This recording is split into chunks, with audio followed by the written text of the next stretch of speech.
in the world. I hope later on in the webinar, we'll try, even though it's very difficult to make sense of what's happening because you have to be very fast. Things are happening at a fast pace, but certainly we are living in seriously bizarre times. Instead of going forward, we seem to be going, backwards. Nevertheless, these webinars have become, this is the place where we say we are committed to a particular disposition, a peaceful, a just world. And they've become safe spaces, if you like, for exchange, critical reflections, for learning from each other, and from bringing different people together, right? We try and promote as much participation, given the constraints, not just of the platform that we're using, but also the time that we have available to us, right? But we hope that we can participate as actively as possible, not only over the 90 minutes, but beyond the 90 minutes. I just want to bring Daria in, because Daria will help us just explain how we will run those sort of webinar, the management, the screen management, and try to promote as active participation as possible. Daria, over to you. Great. Thank you, Gino. So I'm Daria, and I'll be behind the screen today with the rest of our team who you just met, and they're here to support the conversation. The chat is open, as Gino has mentioned, and we'd love to hear from you. To begin with, if you could share, as you are, where you are joining from and your area of practice or struggle. And as the conversation unfolds, please do feel free to share what you're thinking. Sometimes in these webinars, Gino encourages a few moments of pause at different points where we can sit with what we're hearing and reading, and we can reflect back the things that come to mind. So if there is time, that may happen during this webinar as well. If you have a question for our panelists, please use the Q&A feature, not the chat, so that we can track the questions more easily, and we'll do our best in the time that we have to get to as many questions as possible. And lastly, the webinar is being recorded, and for those who'd like to revisit it or share it with others, please do get in touch, and it will be on our website. I will share the link. We'll also be documenting and reflecting on all of the conversations and input from the chat as part of the larger process of deliberation and study that has been taking place the last few months throughout the course of these webinars and in the weeks to come. And finally, at the end of this webinar, we'd really like your feedback. There will be a quick poll, should just take a minute of your time. Please do stay for just those extra couple of minutes to help us collect some feedback. And that's it from me. Thank you, Gino. Thank you, Daria.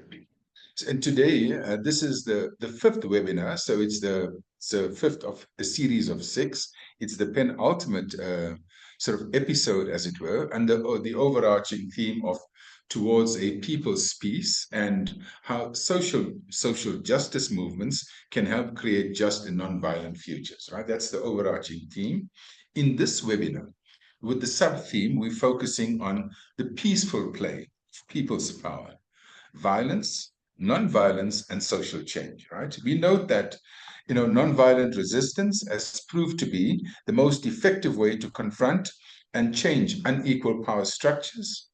However, the meaning and limits of violence itself is contested, right? That famous song by the Motown group, The Temptations, I love it, called War. And the question in the chorus is, war, what is it good for? And the answer is absolutely nothing.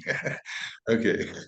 War destroys and peace builds, right? So the main focus of this webinar is to share 3 different unique perspectives in order to learn from the experiences and insights of our panelists who bring in this particular space, in this webinar, their understanding of strategic nonviolent action and even civilian-based, let's call it, defense structures for social movements, right? So normally what we do in these webinars, it's become a little bit of a ritual. We have a little pause with everyone in the room and all of us participating in a kind of symbolic, if you like, pause and a prayer for peace, right? I'll ask Daria, if you look at your screen at the moment, you'll see a sparrow perched on barbed wire, right? Pay attention to the barbed wire and the sparrow. We think the sparrow is planning its next move. This image brings together two contrasting dimensions. The barbed wire is one of being kept out or kept in, if you like, being imprisoned. It's designed to hurt. Then there's the sparrow. And the sparrow, we've come to understand, is not just an ordinary bird. They're all over the place. And they have come to symbolize resilience, adaptability, joy, community, freedom, protection, and hope. In today's dedication, I would like to remember a few of the words of the Palestinian doctor Rifat Al-Arir poem, If I Must Die. He was killed in an airstrike by the Israeli military on the 6th of December 2023, along with his brother's sons, his sister, and her 3 children. In the poem, and the poem will be posted onto the chat box, he starts with, if I must die, you must live, to tell my story.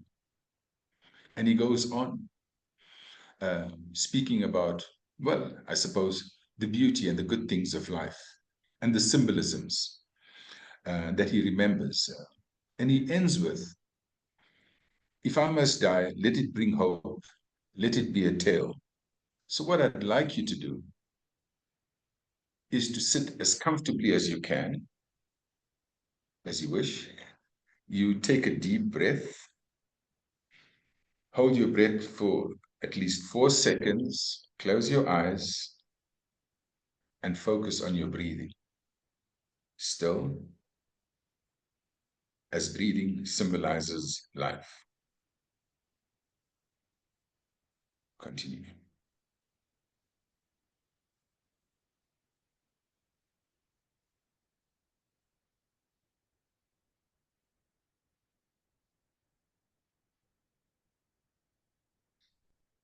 Thank you. They say, normally it is the living that closes the eyes of the dead, but we know, like in the case of the late doctor, it is the dead that opens the eyes of the living. So I want to thank everyone. In our panel today, we have 3 wonderful allies, if you like, from diverse backgrounds and contexts who will share their perspectives and their experience on peace and peace building. Our first speaker today is Laura Lima Silva. Laura is a teacher, well, you can call it an associate professor, I think it is, at the Central University of Paris. She's also the science director of the excuse me, the Institute of Peace. She holds a doctorate in Spanish American Studies from the University of Lyon. A thesis defended on the 3rd of December 2021 is entitled Political Words and Poetic Words, from Indigenous Social Movements in Colombia to Contemporary YU Literature. In addition to her responsibilities at the Institute of Peace, she's an associate member of what is known as Literature and Foreign Civilizations Laboratory at the University of Lyon, as well as Pluralizing Peace think tank at the National University of Columbia. Now, since the peace agreement in 2016, Laura has been working on supporting peace-building strategies and structures with indigenous communities in Colombia. Laura, I'd like to start with you, and perhaps, you know, as I was saying earlier, that under this webinar, the overall theme of towards a people's peace, please, could you sort of share with us your reflections of work on the ground, what it takes to build, and those structures, and its effectiveness and complexities in winning the peace, as it were. Laura, over to you. I thought I'd lead you in that way. Yeah, please take the floor, Laura. Thank you, Dino, for this introduction, and thank you for this moment of calm. I think they are very important now. I also wanted to thank the organizing team for this wonderful webinar.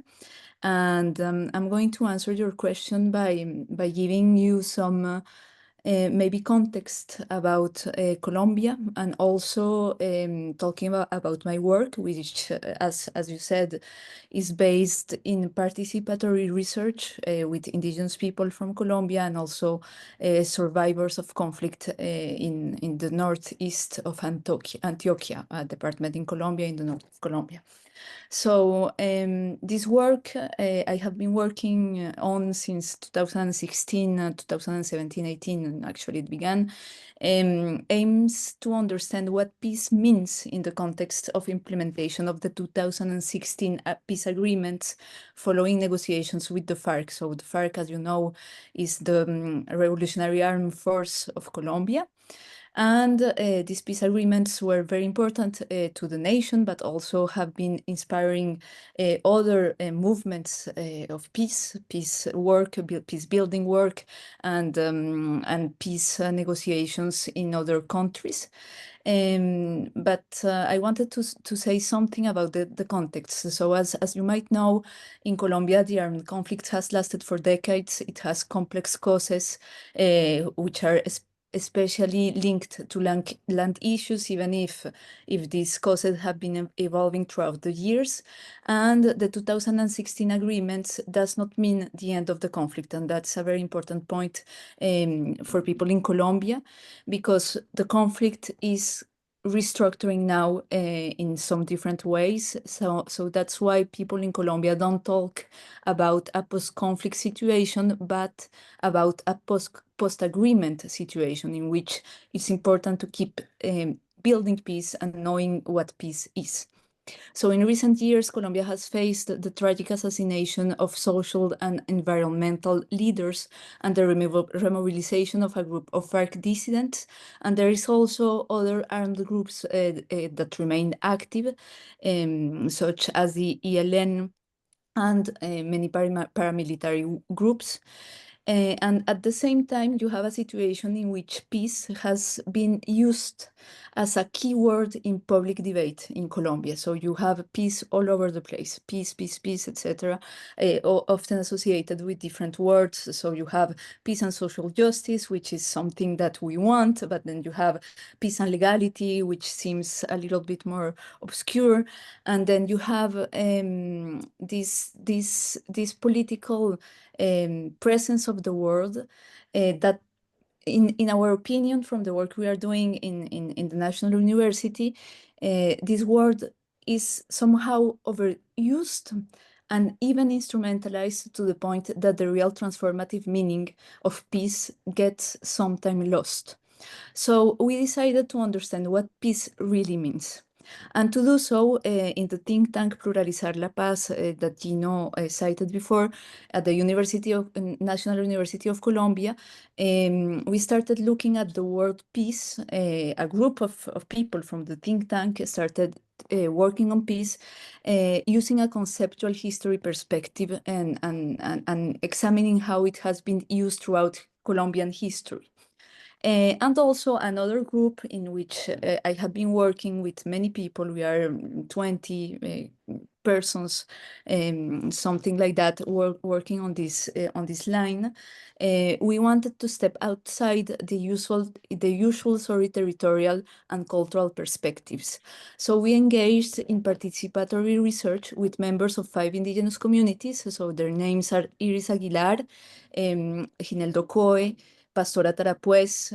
You have also a NASA artist who is called Mauricio Cuchimba, and Jairo Palchucan from the Kamsa community, and survivors of the armed conflict of this association, which is called Asociación de Víctimas y Sobrevivientes del Nordeste de Antioquia, and ASOVISNA. Their names are Blanca Valencia and Luis Fernando Álvarez. So these shifts in perspective allowed us to explore what peace means for them, for these indigenous people and survivors, and the practices, because we think that the practices are central, which practices associate with peace. So working with indigenous communities on peace also meant rethinking, and this is very important, the timeline of conflict.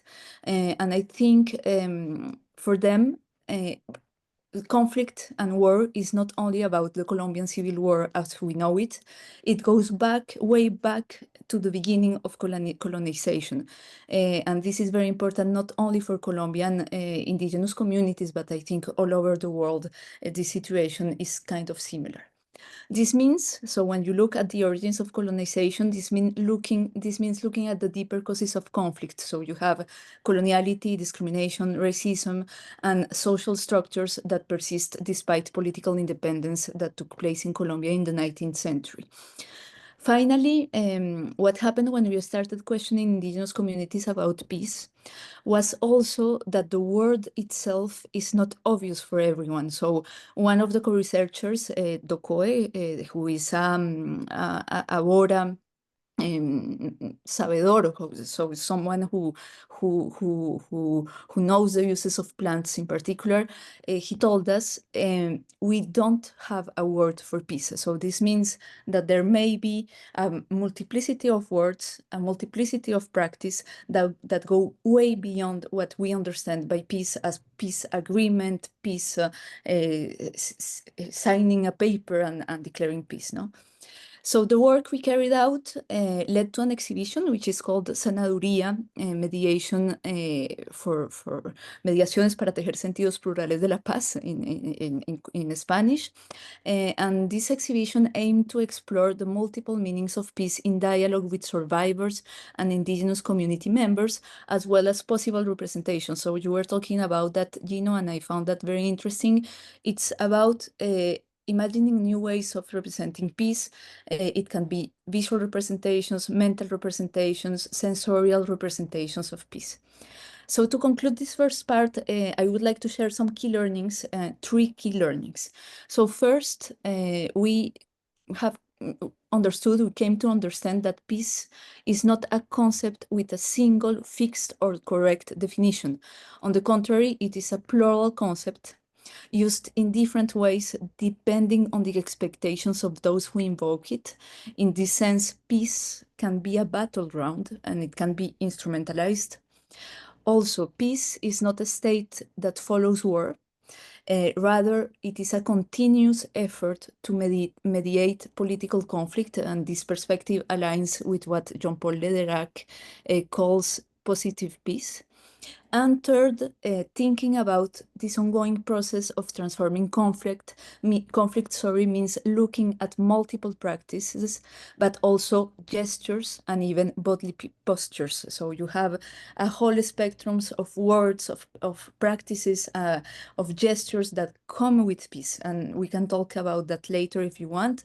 And all these non-violent practices aim to address the root causes of conflict and violence. And they can be a way, and I will finish with this, to remember the past while also caring for life in the present. So, and we can explore together this a little bit later. Thank you a lot.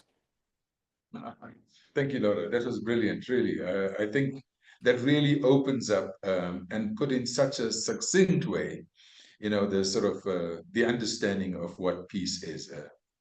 Yeah, really, really brilliant. I wouldn't repeat. I think what Daria has done is to put a kind of glossary of an understanding of sort of, you know, peace vocabulary and stuff. I think that's very, very useful. So thank you so much for that and bringing. I'll want to pick up later the work that you're doing and its resonance, right? But let's, you know, sort of a resonance for other, you know, with other similar initiatives across the world, Laura. But for now, thank you so much, right? Let me move over then to Richard. Richard is somebody, by the way, in the 80s when I was a very young man, I used to read about in the newspapers here in South Africa. So Richard, I thought I should say that. Richard spent a year in military prison in 1980 for refusing to be conscripted into the South African military, right? And his refusal was based on pacifism and opposition to apartheid. So the thing about Richard was that he was one of the first, in fact, if not, I think Richard, the first young white conscriptee to refuse military service. So he's a pioneer of sorts. But part of Richard's, of course, he was imprisoned for that, but part of it led to a campaign that was supported by the democratic movement in South Africa it was called the End Conscription Campaign, right? And in 1985, as part of a massive crackdown against thousands of organizations involved in the anti-apartheid resistance, he, together with his wife Anita, were arrested by the security police. And in those days, you could be held in detention without trial. Sounds familiar, Nadine? Okay, but that was very much the practice here in South Africa. Our job was to be one step ahead of the security police and to evade them, right? But Richard also worked for the International Fellowship of Reconciliation, right? And he was based in South Africa and conducted peace education and nonviolent action training all over South Africa and beyond. He was also the caretaker of something that Mahatma Gandhi established in South Africa. It was called the Phoenix Settlement, and it was also a place of peace, if you like. And he, in 1993, Richard decided to go back to school, and he studied to become a homeopath, and he qualified as a homeopath. And he lives and practices homeopathy in a rural seaside village in the Eastern Cape. Richard, what a pleasure it is reconnecting with you, my dear brother. So really, I think from an apartheid militarization perspective, your stance, looking back as a pacifist, as a conscientious objector to the apartheid army. And by the way, folks, the apartheid army it had its own military sort of manufacturing, but it was also supported by the Western sort of military arms industries, right? But Richard, looking back, it unleashed the kind of sort of work that your resistance unleashed. Could you reflect on that? And could you share with us sort of your reflections on let's call it the effectiveness of conscientious objections by young people to military service? Richard, we really appreciate that. Over to you. Thank you, Gino, and thank you to my comrade panelists and the organizing team. Just to say that I was the first person who was due to do military service from scratch and publicly refused and went to jail.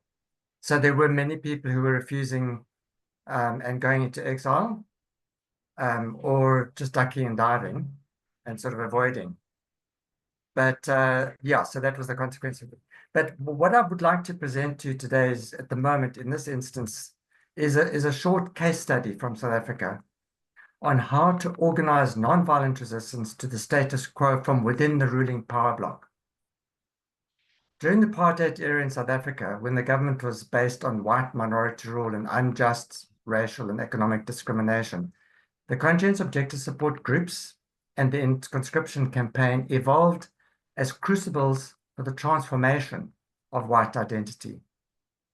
Away from white identity as white supremacy to white consciousness as a revolutionary tool and as a pathway to our individual and common human identity. The End Conscription campaign was open to women and men and people of all races, although the core activists were all white. It was formed in 1984 and disbanded in 1993 when conscription was ended and negotiations for a new South Africa with free and democratic elections were well underway. A minority government, or any minority group for that matter, can only stay in power if they can, 1, maintain the loyalty and services of their minority, 2, undermine the self-confidence and cohesion of the majority, and 3, have sufficient resources to be able to impose and enforce their will on the majority. In apartheid South Africa, the main tool of loyalty and obedience in the white minority and of exclusion and oppression of the black majority was the South African Defence Force. For this reason, conscription of white males was the government's Achilles heel. Conscripts were relied on as the central protector of white privilege. But if they became unreliable, this then threatened the whole edifice of white privilege. Whiteness was a commodity highly valued by the state, because it was an essential ingredient in their hegemony. Therefore, refusal to surrender that commodity to the state weakened it. Thus, white men could use the power of being white to either support apartheid or undermine apartheid. The end conscription campaign very cleverly organized around the one point of contradiction faced by privileged whites: the personal cost of military service. Military service was for 2 years, and then for another 10 years, this conscript had to be on standby and could be called up for tours of duty, ranging from 1 month to 3 months per year. Thus, conscription was not just a theoretical or ideological concept or only affecting other people. It was a practical issue which affected every single white family in South Africa, with a father, husband, son, or brother in the home. The caller papers arrived and demanded payment for being white. This was the one time every white person to think whether the cost of disruption to relationships and family life, career advancement, job security, physical safety, mental stability, moral and ethical principles was worth it. The cost got considerably higher the closer the military service got to home, as it became clearer that the conflict was a civil war and not just a border war. As the cost got higher, the voice of the end conscription campaign got higher, exploiting the contradictions and fanning the dissonance. Every year, more and more conscripts refused to report for a variety of reasons. By the late 1980s and early 1990s, the percentage of conscripts not reporting was in the region of 30%. From an end conscription campaign point of view, all reasons were valid. The net effect of anyone not reporting for whatever reason was a weakened system. The number of end conscription campaign activists at any one time around the country was never more than 300. The number of conscientious objectors jailed between 1978 and 1993 was 14. I was one of those 14. And yet this group of people made a huge impact on white consciousness at the time, because their creative nonviolent actions brought constant media attention and government and security force attention. And they demonstrated that it was possible to step out of line and think and behave differently. One of the cleverest aspects of the end conscription campaign was the name and the logo. Daria, please will you put up slide number 1?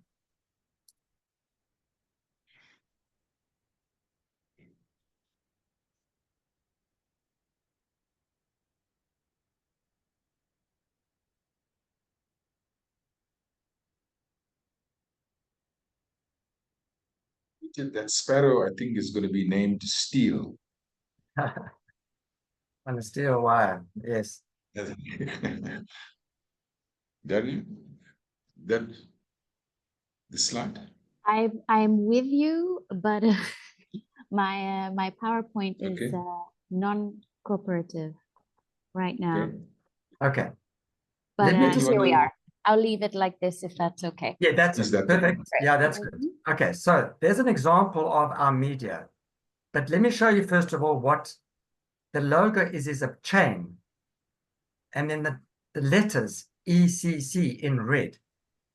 Can you see how the ECC is breaking the chain? That's brilliant, isn't it? Okay, so that was a peace festival that we had in 1985. We called it the End Conscription Campaign Peace Festival. So can you also see the doves, the upside down dove and the right way up dove? So our media was always very clever. And just to point out, the tagline underneath is towards a just peace in South Africa. Okay, so we always held justice in mind. Daria, can you show us slide number 2, please? Mhm. Just that's another example of another poster. And one of the campaigns we ran was construction, not conscription. And you can see the guns there with pigeon or a bird in the first place, but also the one with a fork for working the land and a hoe for working the land. And the poster above that says no apartheid war. So that would have been an exhibition. And there was somebody who was walking through the exhibition. Thank you, Daria. You can take those down now. And thanks a lot for your assistance in that regard. Okay, so one of the publications produced on a regular basis by the Cape Town branch of the End Conscription campaign was called Out of Step.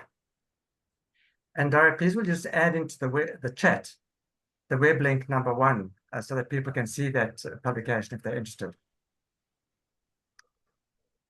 And also web link #2, which is an article about the creative cultural campaigns of the ECC. Thank you. In wrapping up, I would like to reflect briefly on the white consciousness engaged in by members of the End Conscription campaign. I experienced this as being a white version of black consciousness.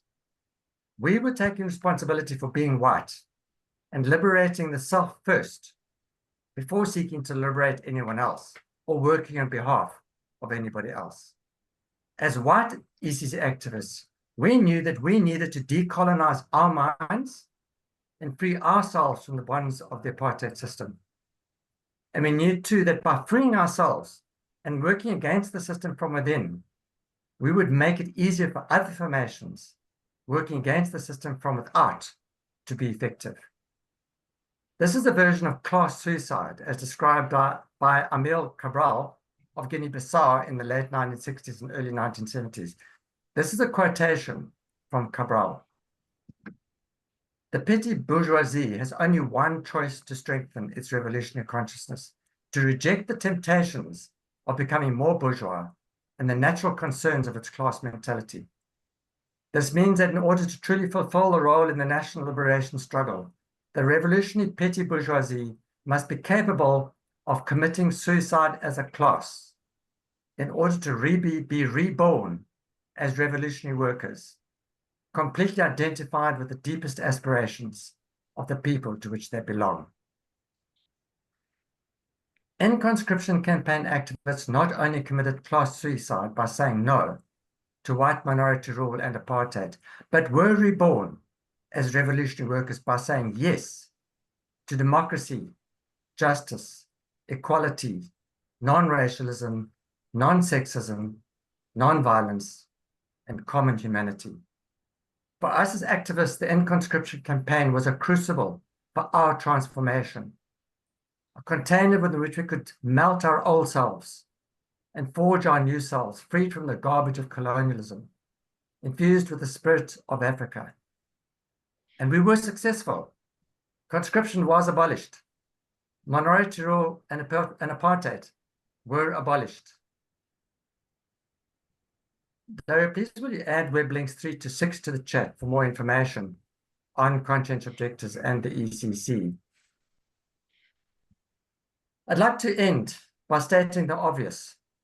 Today, wars and militarization are growing on every continent, east, west, north, south. Conscription is growing too. This presents an opportunity for civil society to mobilize against conscription and the status quo, and to mobilize around conscientious objectives who represent an alternative option for the resolution of conflict. Thank you. Thank you. Thank you, Richard. Yeah, that was a moving presentation on a very, very important and significant development in the liberation struggle inside the country, that is. And I think the point that Richard made, that he chose to stay inside, and many of us did the same.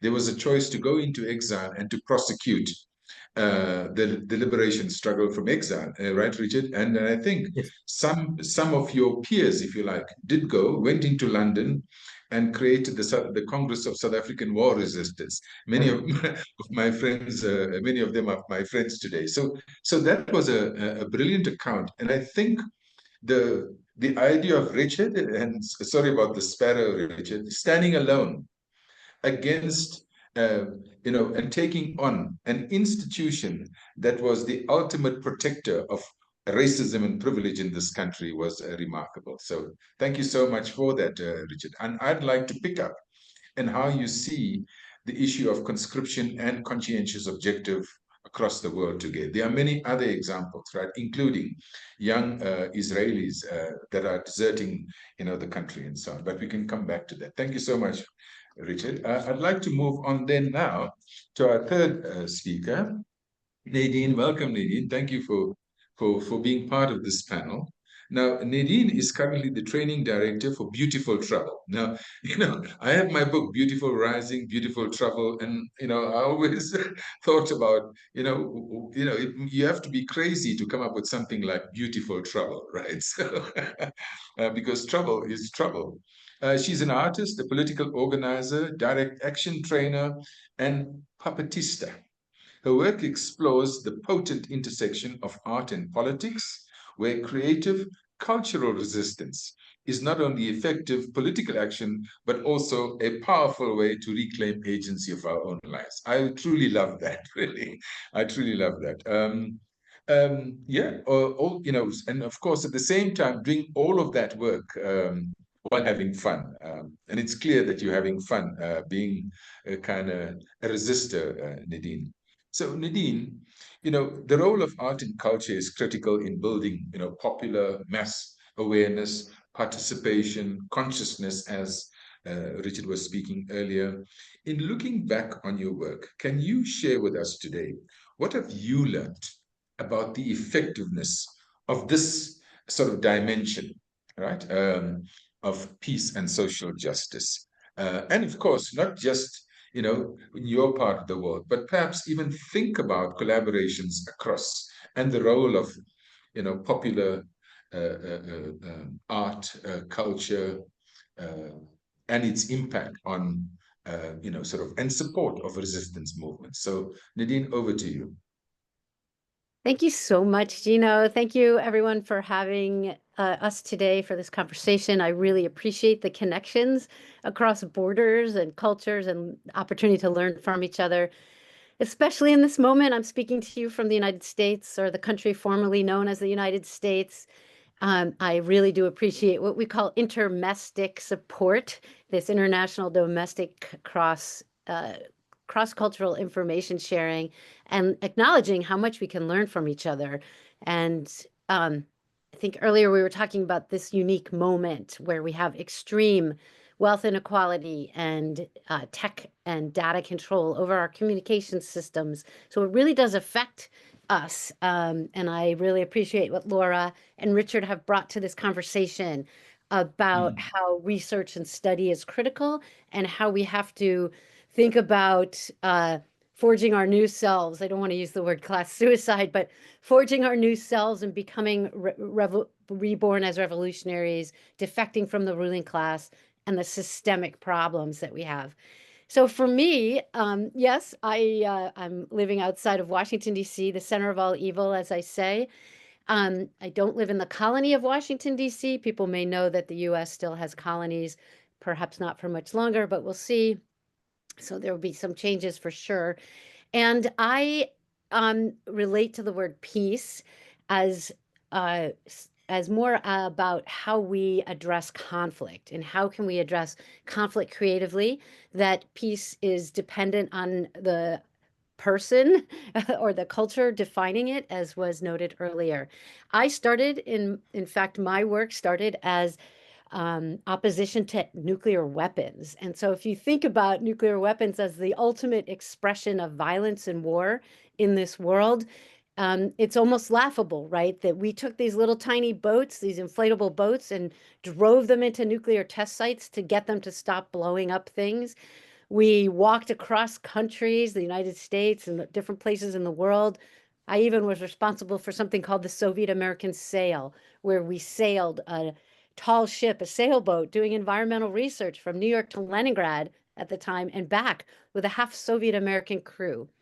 And so this early work led me to think about why we invest so much in death and destruction, and why not invest in life and what people need here on this planet. And so led very quickly to social, racial, economic justice work, environmental work, and helping people to practice and train in an embodied experience. We say putting your body on the line. It's another way to talk about nonviolent action or people power. And that's where I've spent a lot of my time, helping people as a trainer, facilitator, strategic planner, to build our knowledge and support of what has worked.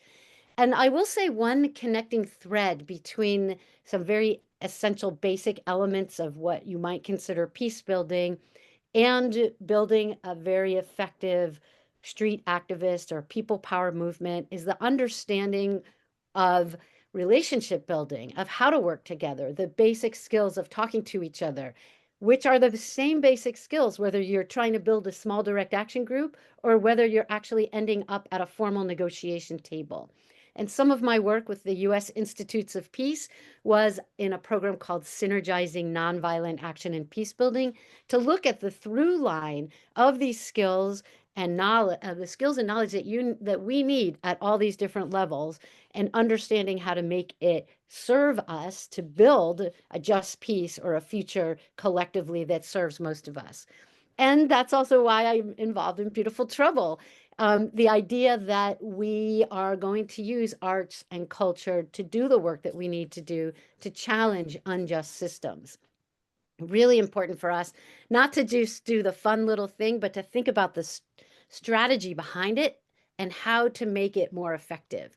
And one of the keys here, I think, strategically, and listening to these stories today, is the old adage, think globally, but work locally.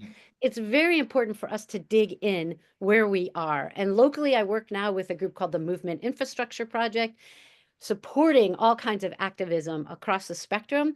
And of course, in this moment, also doing things like training fired federal workers and civil servants, working to help labor unions and elected officials in our Congress remember that collective action, the process of working together, is what's needed to stem authoritarianism and to fight back for a future that delivers. So, I'll try to bring this all together. One of the other things that I think maybe that is really important in this moment for us in the United States and for anyone fighting authoritarianism or hostile takeovers of whatever kind of democracy, people's input we have, is that we need to help people understand that it is through collective action that we work. Like, our failure in this country is that many people are disempowered, disenfranchised, and really depressed about or unknowledgeable about how to engage. And we know, those of us who do nonviolent action or people-powered work, that nonviolent action in general is potentially twice as effective as violent campaigns. And this means, or the reason why this is because it attracts many more people. In order to pick up arms and to be willing to kill people or to die for your cause, you have to be a certain type of person. And research shows us it's usually a young person that is male identified who is willing to do this. And the rest of us are not so interested in that. And so when we commit to what we call strategic nonviolent action, which is different, but very close to nonviolence.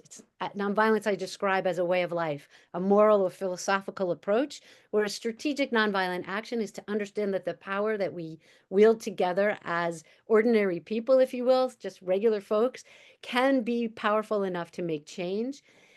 That allows us to bring more people in, to lower that bar to entry. It allows us to build solidarity and unity across difference, and it allows us to plan. It allows us to have series like this, to do trainings, to think about escalation, and to think about innovative action, which of course rolls back into my commitment of creative resistance.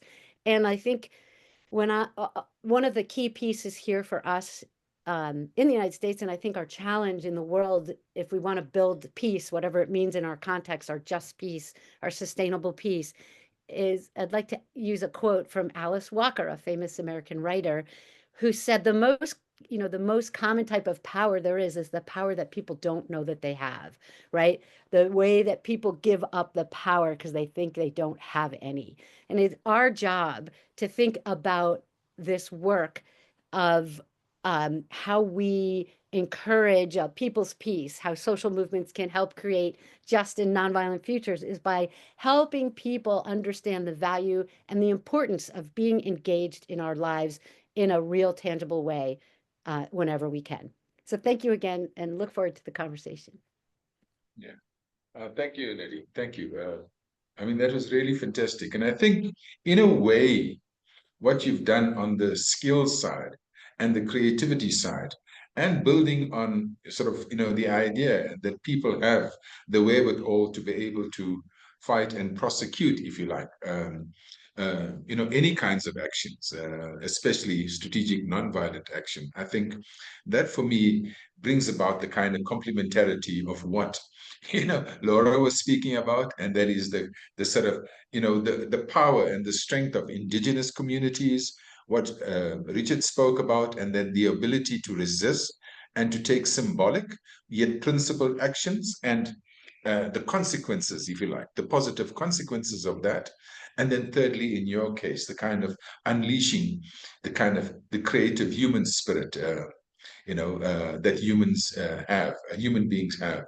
One of the things that Howard Zinn says is that if we focus only on the Trumps of the world, it will diminish our ability to react. We are better than that. There's the higher self and there's the lower self. I think fascism represents, a kind of lower self of humanity, whereas all the other stuff that we've been speaking about represents the higher self of humanity. Anyway, so what I'd like to do now is somebody monitoring the chat box. I did see earlier a question. I think that was from Joseph, and it was Richard. According to Joseph, he said you mentioned the main activists of the end conscription campaign were white. Please clarify, was that by design or as a result of the logic of the issue being engaged with? And perhaps maybe I could ask you, Richard, in the context of that, in answering that question, what impact did you and your conscientious objectors, if you like, have on the psyche of the apartheid state on the one hand, but also those that were struggling for freedom and democracy in South Africa? Thank you. Yeah, yes, Joseph, we were white partly by logic. It wasn't by design or gatekeeping. It just was that we were taking responsibility for ourselves as whites, and as particularly white males, but we had white women as well as part of the movement. Because this is where we could express the most power in our situation. And frankly, I think that's exactly what the other panelists are talking about as well. It's about trying to help ourselves and people we work with identify how are they, in a certain sense, collaborating or upholding the injustice, actually. By usually unconsciously, but there's a sort of a level of collaboration and a level of exploitation by government, which people are unaware of. And that's how the status quo is maintained. So the first thing we need to think about is not how can I help that person be liberated. We need to have that in mind. But if we're operating from an old consciousness or an incomplete consciousness, an inconsistent consciousness, as it were, and I would like to say a bit more about that at a certain point, then it can just be paternalistic, actually. We're helping these other people, get free and have peace and all this stuff. Meanwhile, we still somehow ideologically actually hijacked by our own upbringing and so on. So we made a deliberate effort as white South Africans to, in a sense, and not in our name. And then to not then just say it and sort of join in with Black liberation movement type of strategies and struggles, which some of us also did. Trade unions and all sorts of other movements, United Democratic Front, African National Congress, or whatever. But to, in the first place, take responsibility for ourselves, and undermining from within. I mean, to use an interesting phrase, we sort of were like white ants. White ant is the sort of etymological name for a particular type of ants that bore into wood and weaken the structure of wood so that that structure collapses. So we were inside, and we were non-cooperating, and we were undermining the infrastructure from within, which was very powerful. And even when they put us in jail, they could torture us the way that they tortured Black people. If we were in jail, the newspapers covered it. I was a prisoner of conscience, with Amnesty International. We had thousands and thousands of people writing letters and so on, because we were white. So we used that, we exploited that. We could push further, and even nowadays, to some extent, that's the case. Our privilege actually gives a certain kind of importance that we must act, but also a certain kind of protection. And I think, Richard, the act of resistance in the face of a system, if you like, and it's not just refusing the call, but what you stood for and what you stood against. I think that's the kind of, for me, I think the symbolism, if you like, and certainly for the benefit of, our fellow colleagues, in the webinar room, certainly it inspired. You were inspired by the kind of the mass democratic movement that was emerging in the country in the 80s. And at the same time, they were inspired by, your kind of action and the action of young white males. I think it was mostly at that time, right, that were being conscripted into the army. So thank you for that. And that sort of act of resistance creates a kind of a sea, if you like, of popular support, awareness, awakening. And you did a lot to explain to the people why you were resisting. And I think that was important. Actually represented. We weren't just explaining, we were acting, and we were doing physical things all the time too, but simply by saying no and, for instance, going to prison. I think that's the most powerful thing that we can do is we've got to move from theory to action. And Mahatma Gandhi's autobiography, interesting enough, the subtitle is The Story of My Experiments with Truth. In other words, truth is relative, it's a perception, but also it's only a thought unless you experiment and figure out, is it appropriate for me? Does it need to be adapted? It's in experimentation, exactly. No, thank you for that, Richard. Laura, there's a question, from Joseph, and around the question of what was the role of the communities that you're working with in sort of, I suppose, bringing about and negotiating the peace agreement. Would you like to, quickly address that? And then there's something else that we can come back to. Yes, of course. Do you hear me okay? Yes, I think so.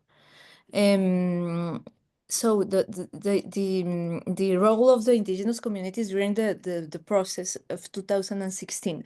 At first, for the negotiations, they were not invited. So, but you have to know that in Colombia, even if we don't have as much indigenous people as, for example, in Bolivia or Peru, we have a strong indigenous social movements, very, very strong, that have managed to conquer lots of rights. and actually what happened in Colombia is that they were the UNIC, which is the National Indigenous Organization of Colombia, put pressure in the government to participate in the negotiations, in the peace negotiations. And so one of the outcomes of that was an ethnic chapter of the peace agreement of 2016. And actually, when you see at the work of the Truth Commission in Colombia, there is one of the volumes of the informe final, the final report of the Truth Commission that's about indigenous rights and how this ethnic chapter addresses the question of peace, not only talking about the duration of the civil war, but also in a longue durée in some way. So really addressing the question of land, the question of discrimination, the question of the plurality of voices that exist in Colombia. So what's very interesting now and the impact that indigenous communities have now, and this is a very interesting work from a friend and colleague who is called Laetitia Braconnier, who was working about the influence of the justice systems, indigenous social justice systems, in the implementation of the Justicia Especial para la Paz, Special Justice for Peace. And so how both systems are becoming are coming to work together in order to think of restorative justice processes in Colombia. So that's a very big point of participation of the indigenous communities in Colombia in the peace process. But it was difficult. It was a struggle. So at first they were not invited. And I think maybe the most important is that they were able to show that conflict is something different to everyone. And for them, it's not the same as being in the center of Colombia in a privileged situation. So that's how they participated. And I think also the dimensions of those who are armed and waging armed struggle, if you like, and their relationships with those that are not, that are doing other forms of resistance, peaceful resistance, mass-based organizations, trade unions, and all of those kinds of things. The interplay between these two forces often complement each other, and including, sort of so many other sectors of society. What I wanted to just check while I have you on the floor, Laura, before I go to the others, and that is, you spoke about the Truth and Reconciliation Commission and stuff like that. Was there a kind of sharing of experiences between South Africa, Colombia, Chile, Northern Ireland, around creating the institutions of peace, if you like? Was there that kind of sharing? Yes, of course. I think what happens in Colombia is that Colombia also has been inspired by other processes in not only in Chile or South Africa, but also you can mention, for instance, Peru or other transitions that have made Colombian experiences stronger. And that's how we have this ethnic chapter, for instance. We also have a chapter on gender and the affectations of conflict towards women and minorities, sexual minorities, which is very strong. And we have this whole experience of other processes that has allowed us to build on that. And I think that's also why it's very interesting, the Colombian process. And I was just going to say, as you said before, I think that in social movements in Colombia, indigenous social movements are very interesting because they have like this peaceful non-violent characteristics. So when you think of the NASA community, they have this very organized movements in which you see often people with un bastón. I don't know how to say that in English, but like something that represents the authority of the person. And this is power, but it's not a violent power. And this means a lot because in this baston, this, I don't know how to say it, sorry, un bâton in French, you have many significance, like the culture is there represented, and the weaving of different the weaving of los tejidos are there to represent that unity of these people. So they have always been manifesting in non-violent ways and also showing us how to do it, and with by being, and they are not, I mean, they are not the majority of Colombian. They are not many indigenous communities in Colombia. There are a minority, and they have managed to struggle in a pacific way for a long time now. Thank you. Fantastic. And as I certainly believe that, when we look around and we'll find, other examples where indigenous people using indigenous knowledge systems and, sort of culture and ways of sort of doing, if you like, and ways of being, you'll find resonance, right? So thank you for that, Laura. I want to move over, Nadine. The question I was thinking about from a beautiful trouble perspective, and given the kind of sort of, the idea of creativity and cultural resistance. My question in that is, from an effectiveness perspective, and looking at how these things, I don't know, sort of build, the power of ordinary people and sort of people's organizations. What has been your kind of experience in, sort of using cultural resistance, in resisting, sort of war.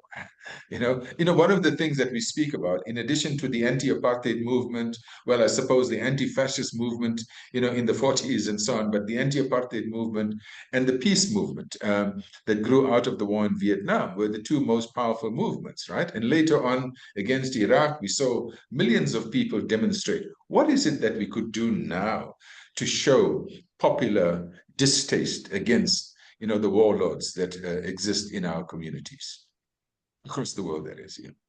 Yeah, sure. That's a really easy question. If I had the answer to that, we would not be on this conversation. So I would think there's a lot to do. Having said that, a disclaimer. It's all very context specific. In the Q&A, I just I'm in the process of answering it, but like I think sure, educating ourselves is one thing. We educate at the Beautiful Trouble, within the Beautiful Trouble world, for example, we do start with stories of resistance. But stories is a secret, a very public secret. Stories themselves don't change the world. What changes the world is being able to pull the lessons, the principles, the tactics out of those stories and figure out if they apply in your own context, right? And then make them appropriate. So and I often do call myself a cultural worker, not an activist or an artist. I mean, I build giant puppets, I walk on stilts, I make banners. We do all street theater, all kinds of stuff. Great. But it's very seductive to think about the tactics without the bigger strategy. And if you are trying to do education, or if you're trying to build community, or if you're trying to blockade something, these are all very different tools for different purposes. And it's very critical to think about how we engage, what we are doing and why we are doing it, I guess. And somebody asked in the chat, and actually there's another resource from Nonviolence International published by the International Center on Nonviolent Conflict, updating what Gene Sharp had written called 198 Methods of Nonviolent Action. There are, we have come up with, I don't know, 350 distinct things that people could do in the world of nonviolent resistance or creative resistance or people power. And these days, there are many more things online than Gandhi would have ever imagined, because it didn't exist then, or that Gene Sharp wrote about. So I think this, the essence is about how we support people in applying our particular lens to what is happening. In the United States right now, we are, there's some, and it's also very important to scale and time what you do strategically. So it's like very important in the last few weeks and the last month for us to support remnants of institutional power. How can we help our elected officials present some kind of unified front? Unfortunately, no matter what we did, they failed. And so now we're really clearly in the realm of fighting as civil society without leadership from our electeds. And once we realize that, then we can transition our work to speaking more directly to different groups of different constituencies, different groups of people in our communities. How you mobilize, working class people versus how you get people to defect from the 1% or from the armed forces are potentially different messages and different tools that we might use, whether it's, a direct action blockading business as usual in a city like Washington, or whether it's building some kind of street theater or giant puppet or circus outside of some kind of shopping center to bring people in, to get people to talk to you about what needs to be done.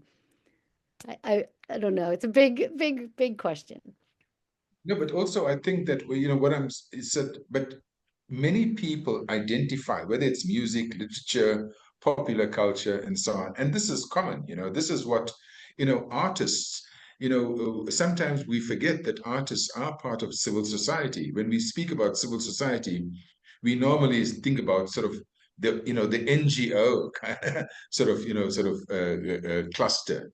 But we forget that artists play an important role in, in mass awareness popularities. So the thing about it is, and I was thinking about, is it time for a kind of global, Woodstock, or a global, free Mandela concert or something like that, where, where our progressive artists are coming together and taking on and speaking out against, the kind of the warmongers, speaking out against the kind of fascism and so on. And they would be the people that would be most attractive to ordinary people, from a people-to-people solidarity, if you like, right? So we, the people, they say, we've been here before.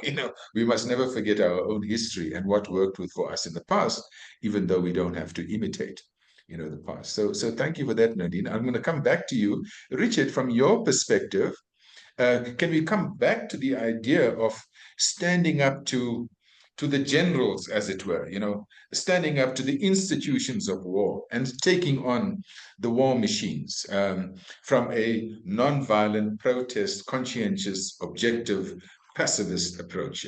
And what do you think are the possibilities for, I suppose, a replication at a global level right now, Richard, before, the war machines start to move into top gear? The war machines are in top gear, I think, and I'm a radical pacifist. Okay, so that is my route. Part of what I would like to contribute is not just about out of our history in South Africa, but it's about how do we cope and manage as individuals in our non-violent action, our peacemaking struggle. Joseph again put a very good question in the chat about, okay, sure. So non-violence is more effective. It involves more people, as Nadine had pointed out. And Jean Sharp has been a brilliant advocate for us in this regard.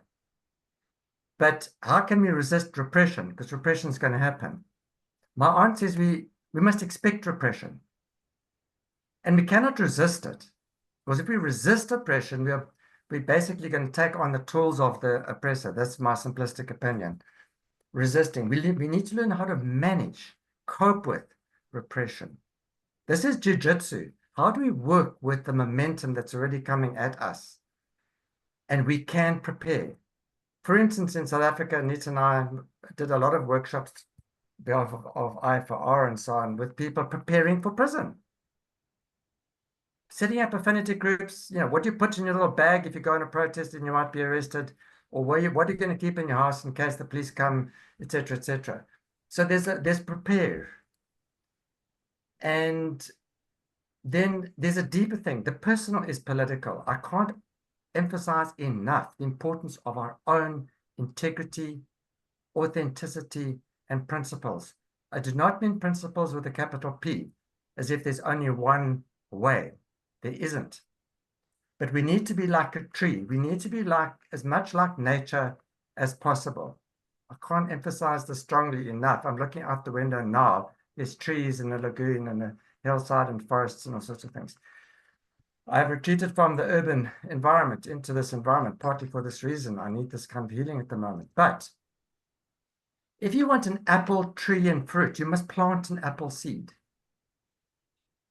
If we want peace, if we want justice, we must practice it in our families, with our partners, with our children, with our employees, with the people we work with and we interact with in the shops and on the street and every day. That's the radical nature of nonviolence and of managing our ethical and moral terrain. And then secondly, being like a tree, okay? A tree cannot jump up and run away if there's a thunderstorm coming. Nor can a tree shout at the clouds and say, no, go east, don't come here. Or if you come here, no hail, only rain. No, of course not. Nor can the tree sort of hide. The tree over eons has developed techniques of management of environmental circumstances which they cannot control. Frankly, sisters and brothers, we cannot control the war machines and the big business machines. We are kankani, as they say here. We're small in a certain way. But as individuals, we can be like trees and we can be powerful. The tree, there's two things about a tree I'd like to point out. The first is that it can't control the environment, but it's subject to the environment. And the trees know about earthquakes and rhinos that come and rub their horns and elephants that break the branch and people who come and put poison and all sorts of things. So how have they learned to survive? One is with roots. We need to dig our roots. This is what I I hear Laura doing with helping the local people dig their own roots and bring them out into the current. And all of us as Westerners, right, so European origin types, we've got to work hard on that. By the way, our origins are all here in Africa, the Homo sapiens. So for me, it's very powerful to be back here. The second thing about trees, which is interesting, is the flexibility. So we need to be able to just, the wind is going to pass, just manage the wind. We can maybe lose a couple of branches, but we can still stand and we can still produce. So it's very important, in my opinion, to be as much as possible believing in what we're doing, because it is somehow connected with an older, more collaborative and non-violent existence. And part of what's happening, I think, in our Western-dominated sort of modalities is they're rushing us. They want us to feel frightened and to react fast, and to, that's why, Nadine, I love the way that you emphasize the importance of the conceptual and of the planning of the whole, because we've got to put the various things into a bigger plan. But we must just take our time. It's okay. Let's center ourselves, ground ourselves, connect ourselves, and then just proceed like that. We cannot meet toe to toe with the big system. That's my opinion. They will crush us. Yeah, so yeah, there's one or two other things I could probably say, but I think for now. No, good. Good. No, thanks. I mean, I love the power of, the kind of the metaphors you're using, right? Because part of what we want to do is all of this to look at, sort of to pose the, the sort of the question, if you like, of how social justice movements, what role they can play in the pursuit, if you like, of a just, sustainable, peaceful world, and pathways to a just, sustainable, peaceful. There was a question or a comment that was made about sometimes, sort of non-violent and violent forms of resistance. The lines get blurred. You want to touch on that a little bit, and sort of just from an experience perspective. And it's true, sometimes a peaceful action can turn violent, and and we know this because of provocateurs and so on, people that want to, in a sense, derail the action and so on. How do you respond to that, and how do you sort of, I don't know, keep these various strategies and tactics I suppose apart from each other? Or can they be apart? Yeah. I mean, in the first place, I want to say that any kind of resistance is a matrix. It's a spectrum, and people will choose where they locate themselves on the spectrum. That spectrum includes violent resistance, armed resistance, and all the rest of it. I respect people who make that choice. And I know that as a non-violent activist, there are acts of violence around me that are also part of the resistant type of movement. And I can't just sort of say, and by the way, the Conscription campaign was a good example of a strategic alliance around non-violence. It did not require a principled approach. So I'm not in favor of being hegemonic about a principled approach. But what I am concerned about in the social justice movements and even the non-violent action movements is that, to some extent, sometimes those movements are still prosecuting their non-violence with what I call a mainstream ideological approach to change, which is competitive and which is dehumanizing of the other. And my own view is that then can result, actually, if by any chance the non-violent movement is successful, it can still result in the same patterns of domination and of power and of hierarchy.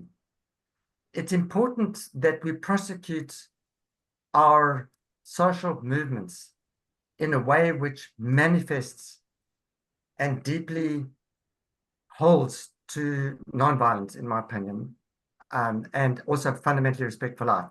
Because when that falls down, it's easily exploited by the system, and they also can send in on-job provocateurs, etc. So we need to, in my opinion, be, I mean, as pacifists, I'm not under the illusion that we will have a mass pacifist movement. Even if there was, we would be crushed straight away by the military industrial and the government industrial. But please, I'm asking us to be like salt in the system of social justice movement and nonviolent resistance, to remind people of this bigger, deeper picture of connection and of humanization, and the fact that violence is dehumanizing.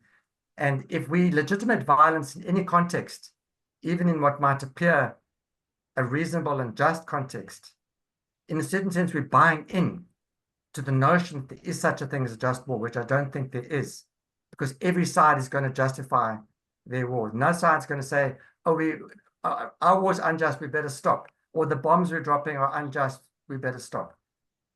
All wars are just, or all wars are unjust. Okay. Thanks, And Richard. we must, Laura, as pacifist, in a sense, our goal needs to be the elimination of militarization, industry, armies, navies, air forces, and for that money to all be spent on housing, education, welfare, and green economy and conflict resolution alternatives. So that's the ideal, and I don't want us to lose sight of that, please. No, sure. The issue of pathways. So pathways is that there's no one narrative, there's no one strategy, there's no one tactic, and of course, there's no one context, right? So pathways, I think part of what we are looking at in the webinars is various pathways. And I want to sort of move to Laura and say, Laura, from your perspective, right? And, what is it that from a learning perspective, right? And say, when we are looking at various pathways, Indigenous people are actually quite an organized group of people anywhere in the world. Because they've had to bear the brunt of colonialism, of extraction, of mines just coming and sort of uprooting them, and all of those kinds of things, right? And extracting the sort of the minerals under the soil. And we have many examples throughout the world. I'd like you to share with us your perspective on how, from a pathways perspective, and looking at the idea of horizontal solidarity, how Indigenous people in Colombia could start connecting, and if they are connecting, how is it working in building these kind of relationships with Indigenous communities across the world, so that they are respected as a key constituency in the building of a just, sustainable, and peaceful world. Over to you. Thank you, Gino. That's a very interesting question, and I think so. First, for me, there are many, and I think this is what Richard was saying also, that there are many ways of seeing the mobilization of these indigenous people. You have organized social movements. In Colombia, we have in the Cauca region, in particular, you have the CRIC, which is the Consejo Regional Indígena del Cauca. You have la UNIC, which is the big organization in Colombia. But you have many strategic ways in which indigenous communities throughout history in Colombia have been mobilizing and strategically facing colonialism and its different metamorphoses. For instance, I worked a lot with the Wayuu people, as you said in the beginning. So I worked about my PhD was about social movements and then literature, and how literature can be a way of also defending these demands of social movements and making them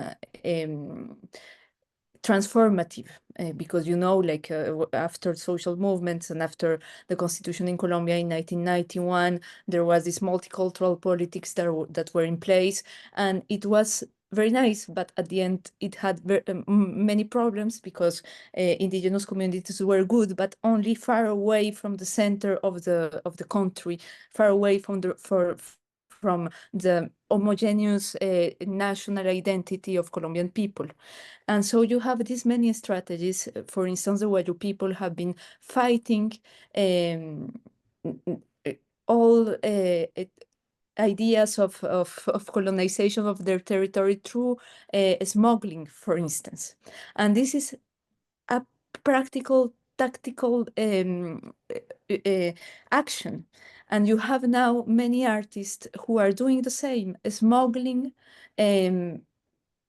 thinking, smuggling ways of building society in a more healing way, you know? And so you have literature, you have also all these epistemological words that we were like creating with Sanaduría. These are ways of fighting, and I think they can resonate a lot with every community, with lots of community in the world. I know that there has been many exchanges between them, but I think it's like, how can these words help us grow as a collective?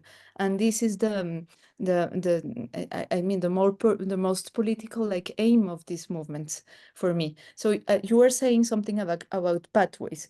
In the exhibition, we were talking about one word, which is opening ways. Opening ways is from the NASA community. And this means is what you need to do to get affected, to prepare for opening paths. You have to be affected by the surrounding people around you, plants around you, and to be prepared to start a work and to start a transformation of a conflict. You have it here, Abrir Caminos. This is one of the little postcards we made with Le Module AP and the Institute for Peace.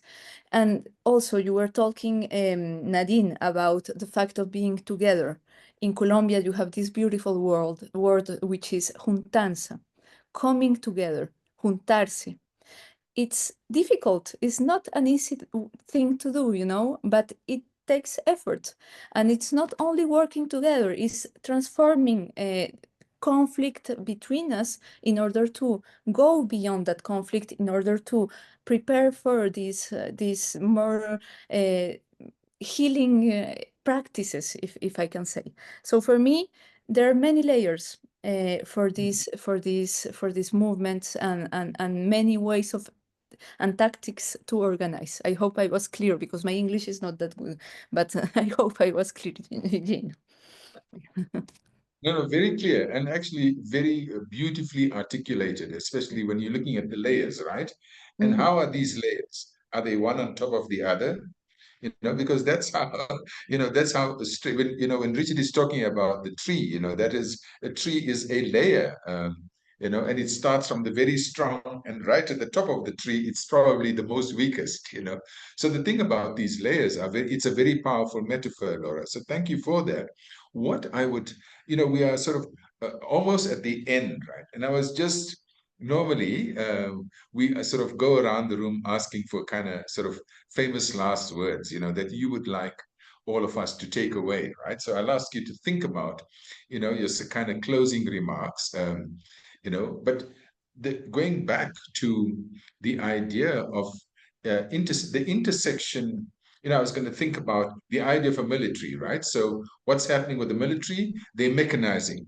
And very soon, I mean, if you look at even Israel, they are you can sit behind a computer and you can bomb a hospital, you don't need soldiers to do that. But the idea of sort of, a mechanized war versus an occupation, computers can't occupy Palestine. People have to occupy Palestine. So the role of humans, if you like, in the war military machine will remain, and notwithstanding the kind of increased mechanization of the arms, if you like. But what I was thinking about is that our response, Nadine, and the idea of resistance and nonviolent resistance and creative resistance and a resistance of mass appeals, mass resistance, mass civil disobedience. Where do you think? I mean, right now, what's happening in the US is amazing, especially with the students and stuff like that. And we are seeing Black Lives Matter. We are seeing the right-wing responses to these forms of resistance. Where do you see the kind of the possibilities of a convergence of all these pathways into a strong global voice movement, future where people are saying we are tired of war? Part of what we need to do is to find ways of peaceful coexistence and outlaw war. Is there that possibility? And what role can we play? Nadine, over to you. I'll come to you with a similar question, Richard and Laura. I mean, Please, in a few minutes. we have to believe that it's possible. I mean, as artists, as cultural workers, as activists, as peace builders, we engage every minute of the day in envisioning a future that is not here, that doesn't exist yet, and that we believe can be built by the engagement and work of people together.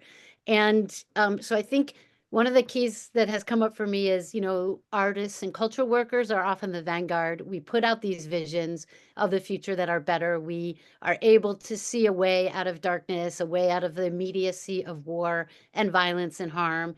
And we have to do that. That is necessary. People will not work with us unless they can see themselves in a better future. So Richard mentioned othering. If we continue to other people and say that you're not welcome in the future that we are building or envisioning, they will not work with us. They will work against us. And we need to be very clear about what kind of community we're building in the future. And as artists, that is one of our roles. As cultural workers, that is one of our roles. Some people may call it hope. I don't find that particularly inspiring. I find it inspiring to understand my place and what I can bring to this work. And I think the most important thing for people is to not go it alone.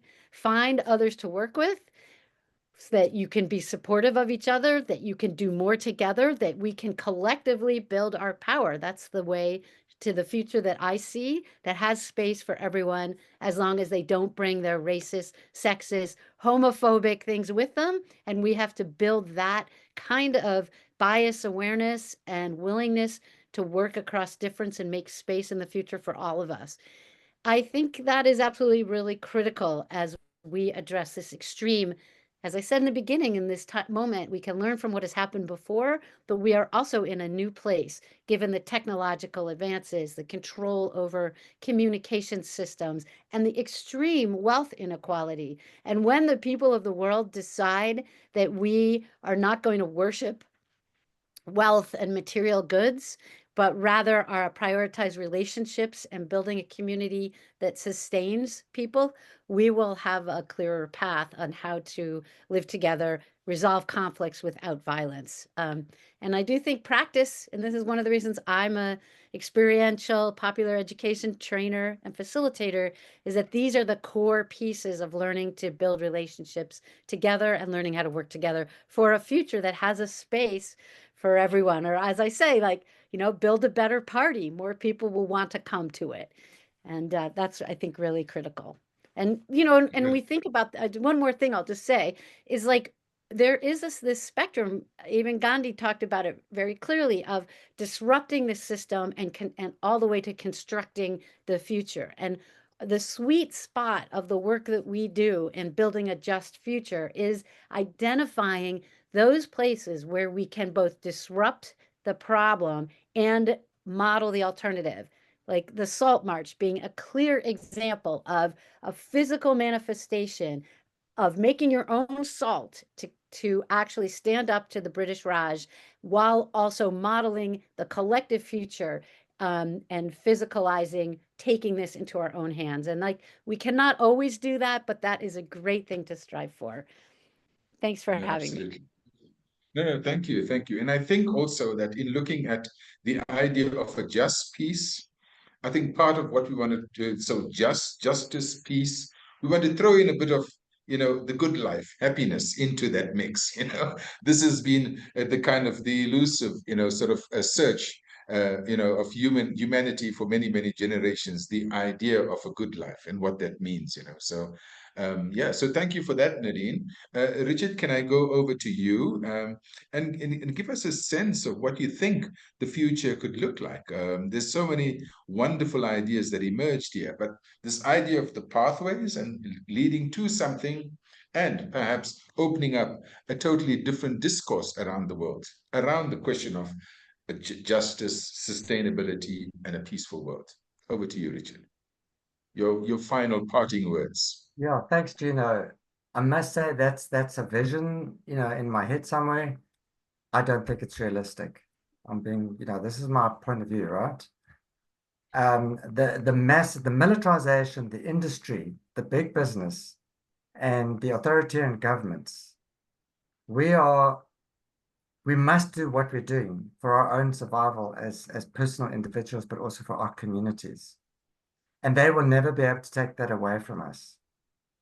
But my sense is our focus should be on survival, and for working like in a riptide, to use another natural example, a riptide on a beach is where you're getting pulled out through the surf back to the deep of the ocean. And it's the advice, and we've got a notice board on our beaches here, for instance, which says how to deal with a riptide. It says, don't try and fight the riptide. Don't try and swim against the riptide, because you will just tire yourself out. So that's an interesting thing to do. So taking the system on, as it were, head to head, toe to toe, is exhausting. There's two things: either swim sideways. So, because the point about a riptide is, or just let yourself be carried.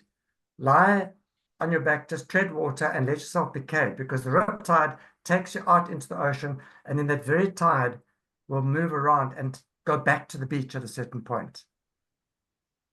So it's partly about swimming sideways is us. How do we maintain our own integrity? How do we assist people to maintain and find whatever power they have and their power of survival?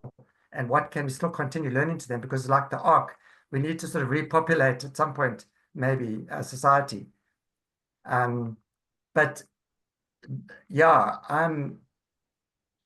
I've said enough. So I'm very into sort of riptides and just floating or going sideways, being a tree, and hoping for the best.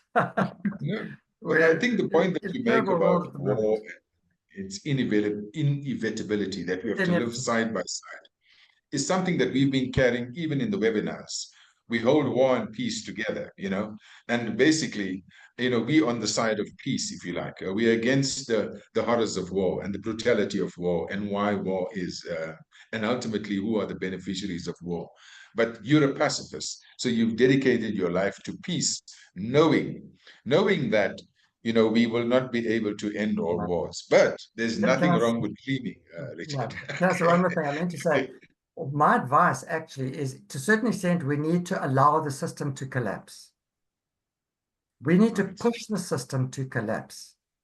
We're not going to be able to raise up, in my opinion, an adequate alternative which will sort of replace the system. Almost needs to collapse because it's become unsustainable. I think that's possibly what's happening. So our job is to look for the contradictions, look for the splits, and exacerbate and push the contradictions. Correct. So that the unanimity and the program, as it were, of the system is disrupted. So that includes us non-cooperating and not collaborating, but also literally being very clever at instigating dissonance, being troublemakers. Correct. Thanks, Nadine. Correct. No, thank you, Richard. And I think we saw systems falling. We saw the apartheid system crumble simply because we rendered it useful, right? So, different strategies and tactics. So thank you. Laura, I want to sort of close off with you. Again,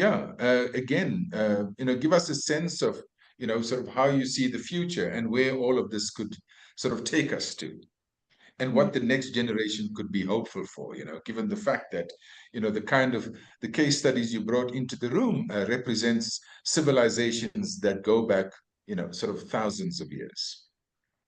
Yes, I think what I have learned working with indigenous communities, but also survivors of conflict, because I didn't have the time to talk a lot about the Azovisna people, the Blanca Valencia and Luis Fernando Alvarez, who come from these Segovian Remedios cities in the northeast of Antioquia in Colombia.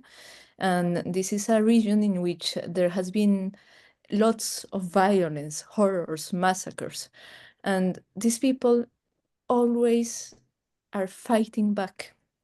And practices of peace are always there in the midst of violence and conflict, in the midst of sadness horror massacres. For instance, Nadine, you were talking about puppets at some point, and as Obisna and the Carnaval, there is a carnival in Segovia and Remedios, which is called La Gigantona. La Gigantona is a big puppet, a female puppet, that dances through the streets in Colombia, in Segovia and Remedios. And she is almost a person because she has like all these caring, people care about her for weeks and weeks before the carnival. And then she is the one who carries the memory of people who were killed by armed forces, by the army, etc., etc. And just to say that because the same streets that were marked with blood and assassinations are then reinvented with this carnival and happiness, and it coexists. So for me, peace has to be, you have to think it as a work in progress, even in the most difficult contexts. And also, how do I imagine then the future? I think we have to keep on working on a grammar for peace. And so that's the way I am. It's always maybe an invitation for all of you who are hearing us, for Nadine, Richard, Gino, and the organizers, to keep on working on how do we speak of peace, which practices are peaceful, this just peace, this transformative peace. We are working on that at the Institute for Peace in France. So I showed you my little postcards. These are all pedagogical practices we are doing with people in France also, because all this knowledge of the indigenous communities, of the survivors of conflict in Colombia, but there are many other people, can then go and transform realities in countries as France. We were thinking, no, France is not in conflict, France is not in war, but we see that there are many problems, structural problems that go years and years behind of us. So this is more of an invitation to imagine that future together, and to keep working on grammars of peace, of plural peace and transformative peace. Correct. No, thank you. And all of us, when we speak about pathways, that our pathways is a pathway to peace. So part of our contribution, we're walking a journey, right? We may not succeed every step of the way, but certainly, I mean, that is what we devote our life and our energy and our knowledge and our resources to, right? A better world. Knowing, the sort of the horrors and the consequences of war. So let me say, Daria, I think we're going to move. I would like to move towards closure. So, thank you so much to our panelists, for your insights. As you can imagine, I hope you bear with us the fact that we could do all of this in just over sort of 115 minutes, if you like. It was supposed to be 90 minutes, but as you know, we could go on and have wonderful discussions. So thank you very much. All of the resources, there was a request that all the resources are posted. Yes, definitely. If you follow the webpage on Move, all of these will be part of the kind of sort of report that we are producing as the webinar organizing team, right? So let me just say that in closing, so yeah, thanks to the participants for your engagements and for your questions and your comments and so on. Thanks to the webinar organizing team for helping keep all of this together. I just want to say that perhaps, this is in the lead up to webinar 6 that will be taking place on the 10th of April.